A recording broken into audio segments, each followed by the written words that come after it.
Hey, I'm Lindsey Partridge, and today we've got a special treat for you because we're down at the Corral, which is the farm that the whole film, the Unbridled film, is being based on.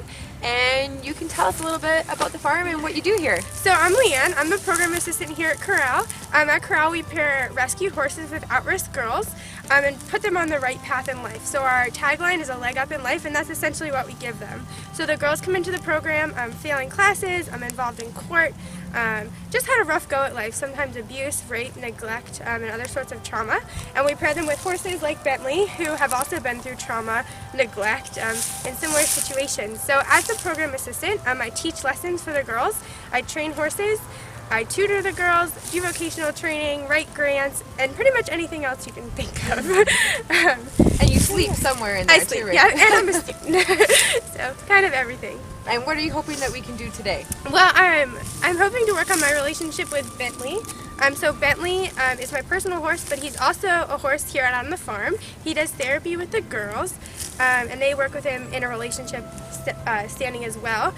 He was rescued a year and a half ago from a situation where he was locked in a stall for about 4 years. So he was neglected pretty bad. He had some maggots growing in his feet and wasn't really handled that well. He wasn't yelled at until he was 4.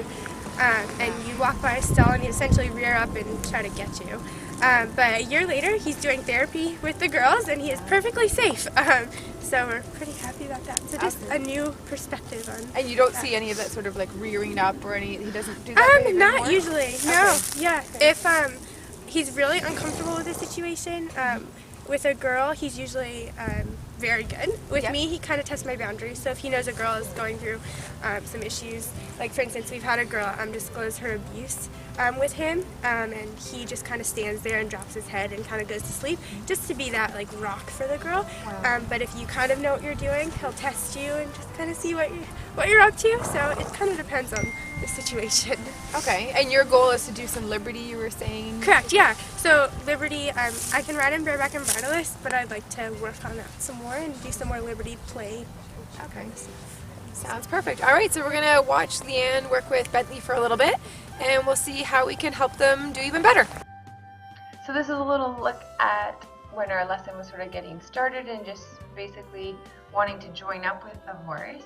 And of course, what do horses do when we've got a new person there that we want to do something with is they act all goofy and don't really do what they're supposed to do. So this is him basically not wanting to be got. And just I was watching and observing and just noticing different little things. And you can see the horse is sort of turning out to the round pen a little bit. There's a little bit more drive happening rather than draw, meaning that more sort of sending the horse away rather than sucking them into your space. And the horse is sort of feeling like he needs to leave more than he wants to come. But he does have lots of nice expressions where he is looking in and he's wondering about coming in. Just isn't following through on those ideas for one reason or another.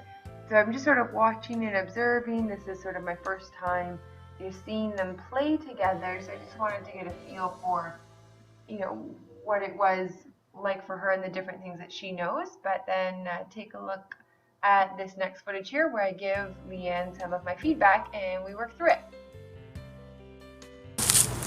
One of the things that I've learned or experimented with horses is I do sort of what you're doing, where when he looks at you, you're drawing back and you're offering for him to come in, and then you're driving him away when he's sort of not. And then sometimes this is what it looks like to me, is just that he's anticipating that he's going to be wrong, that he has to run off without having enough chance to draw in. So there's too much, I would say it looks like there's a little bit too much drive and not enough draw, right? Because he's not wanting to attach. And it's not even so much, to me it doesn't look like he wants to detach or run away. It looks like he's just anticipating that that's what you're going to want. Okay. So you notice how he's doing a lot of turning into the fence? Right. That's the detachment. Yeah. So from the way I play with liberty with my horses, I try to not use the rails if I don't have to, rather than having the horse turn into the rails is like, for me, like a cardinal sin. It's like what I absolutely want to avoid, right? Because if you were in the big ring, then they'd be gone, but also psychologically that horse is basically sort of saying, if this fence was any lower, I'd be gone. Like you're putting a lot of pressure on the horse. So I try not to go that far. So what I would say is, you know how you back up, you back up and you draw when he gives you two eyes, when he's sort of, like there's a couple times where you kind of get in front of his drive line, you know what I mean when I say that? Yeah. So when you sort of get to his drive line, instead of bringing your energy forward, try sucking it back. Okay. And when he goes to leave, give him longer before he's wrong. So he's not thinking, damn it, I missed it, I better just run. Okay. Sort of give him just that little bit longer, and we'll just see if he, so like there, stop, and then just give him a second. I give him one good and then back up again. Rather, sometimes, like I know you can do, sounds like you can do some nice things with him once he's attached to you, that we can get, sometimes we can get sort of like, hey, come on, like you can do this. But it's okay, let's just back off a little bit and see if we can, if that makes sense. Yeah, no, that makes sense. And sometimes I just like sit down. And just wait. So then do what you were doing before, where you sort of go to his hind end, right? And you're gonna, but just softly. And then can you gently drive him from there? Just nice and gentle. Just put the suggestion there. Yeah, so he's kind of catatonic almost, right? Yeah. So just stay, I wouldn't add any more pressure, just sort of wait on him. Good, back up. Yeah. Yeah, and then just take that belly button off and let him put right in and give him love. And just breathe out, yeah. After getting him to connect, I had Leanne work with him and just sort of move him around a little bit and let me sort of see what his expression was like and what his exuberance was like. And he had a lot of nice movements and a lot of nice things happening. And one of the things I noticed though is that he just sort of tended to have a little bit of a blah expression, kind of like, oh, okay, we're doing this again type of thing. And what I wanted to help her with was getting her horse to have a better expression, which basically turned into rewarding him sooner, rewarding when he had a really nice expression of what would you like me to do, and not sort of zoning out or tuning out to what was going on. So instead we would sort of send him out and they would look for a nice wrap around like right there and then draw him in and say, yeah, that's what I want, is I want that exuberance of you showing me that you're paying attention. So we worked a little bit on that, and we worked a little bit on moving the hindquarters and yielding enough that the horse gives the opposite eyes. There you can see she's pushing on the left side and then drawing the other side too.